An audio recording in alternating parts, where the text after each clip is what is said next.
통계청의 발표에 따르면 지난달 청년층의 고용률이 14년 만에 최저로 떨어졌다고 하죠. 국세청은 고용을 장려하기 위해 일자리를 많이 만드는 기업에 대해서 법인세 정기세무조사를 제외하는 등 세정 지원 방안을 마련했습니다. 자세한 소식 진달래 기자가 보도합니다. 국세청은 경기 회복과 서민생활 안정 등을 위해 일자리를 많이 만드는 기업에 대해 다양한 세정 지원 방안을 마련하고 있습니다.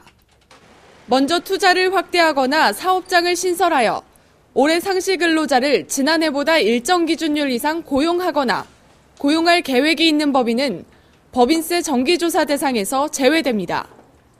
특히 올해부터는 조사 면제 기준이 되는 일자리 창출 비율이 예년보다 한층 완화돼 혜택을 받는 기업 수가 더 늘어날 전망입니다.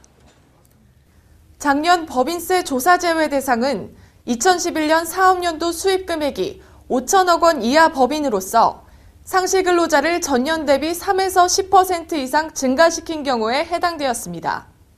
그러나 올해는 사업연도 수입 금액 기준이 3천억 원 이하로 낮아졌으며 일자리 창출 비율도 2에서 7%로 완화되었습니다.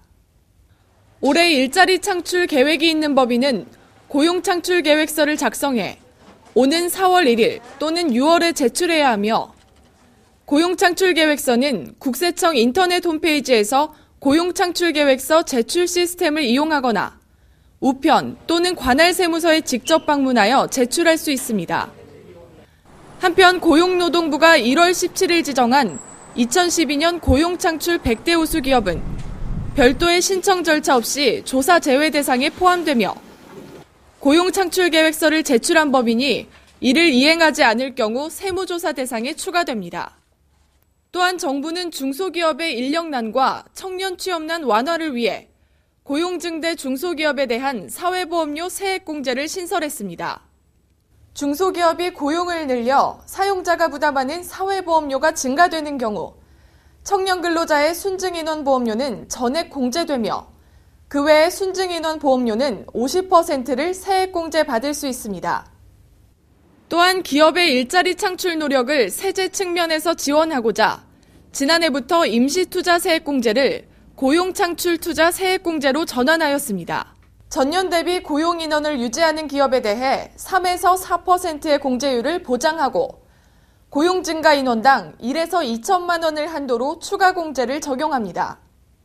특히 마이스터고나 특성화고 등 직업 전문 교육을 받은 고등학교 졸업생은 1인당 2천만 원을 한도로 세액 공제됩니다. 이외에도 중소기업이 경영상 어려움에도 불구하고 종업원의 임금을 삭감하는 방식으로 고용을 계속 유지하는 경우 임금 삭감액의 50%를 소득공제하며 장애인을 일정 기준 이상 고용하여 장애인 표준 사업장으로 인정받거나 취약계층에게 일자리를 제공하여 사회적 기업으로 인증받은 경우 해당 사업에서 발생하는 소득에 대해 4년간 50%를 세액 감면합니다. 한편 국세청은 법인세 신고 후 공제감면세액 부당신청 혐의에 대해 사후 검증을 실시할 예정이므로 공제감면 요건을 꼼꼼히 따져보고 법인세를 성실하게 신고해 줄 것을 당부했습니다. 국세매거진 진달래입니다.